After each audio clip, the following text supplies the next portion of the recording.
जय जिनेन्द्र। 8 मार्च अंतर्राष्ट्रीय महिला दिवस पर नारी शक्ति को प्रणाम, हार्दिक बधाई, अभिनंदन।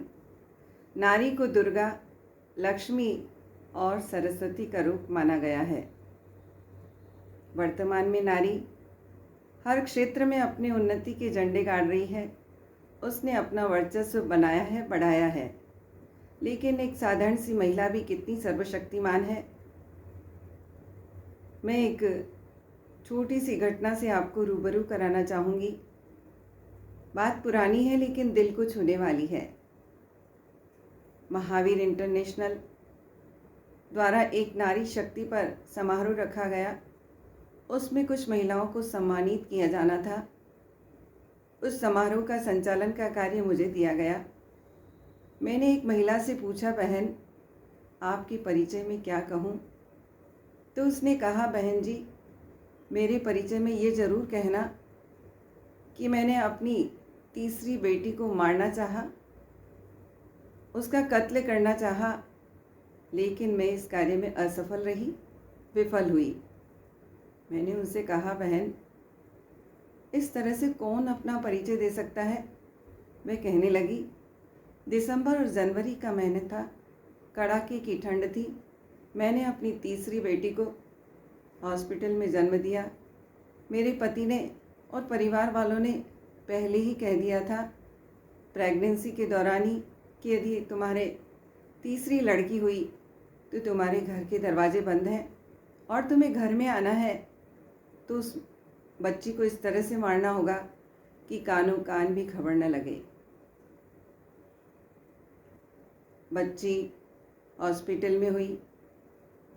2 दिन तक मुझसे कोई मिलने नहीं आया। तीसरे दिन मेरा सगा भाई आया और कहने लगा, बहन जिया जी से मिल के आया हूँ। वो कह रहे थे कि अगर तुम्हें घर में जाना है तो इस बेटी को मारना पड़ेगा। वह ये कहकर चला गया। जब मुझे हॉस्पिटल से छुट्टी हुई, मैं घर पहुँची तो घर के दरवाजे मेरे लिए बंद थे। क्या करती, हैरान परेशान। मेरी अंदर 2 बेटियां भी थीं। मैंने घर के बाहर एक चौखट पर उस बच्ची को सुलाया और दूसरी चौखट पर मैं बैठ गई। रात भर हैरान परेशान।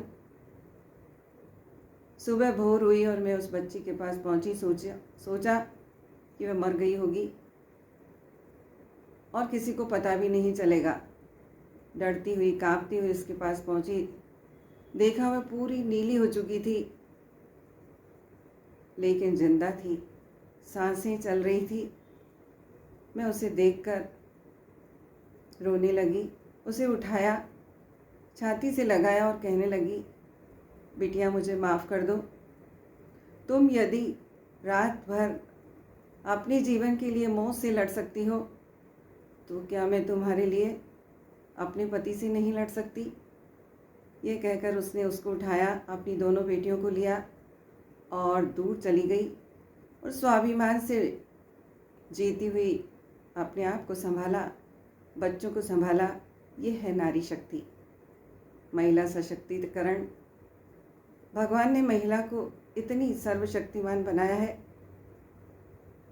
वह चाहे तो अपने आत्मबल से कुछ भी कर सकती है। धन्यवाद।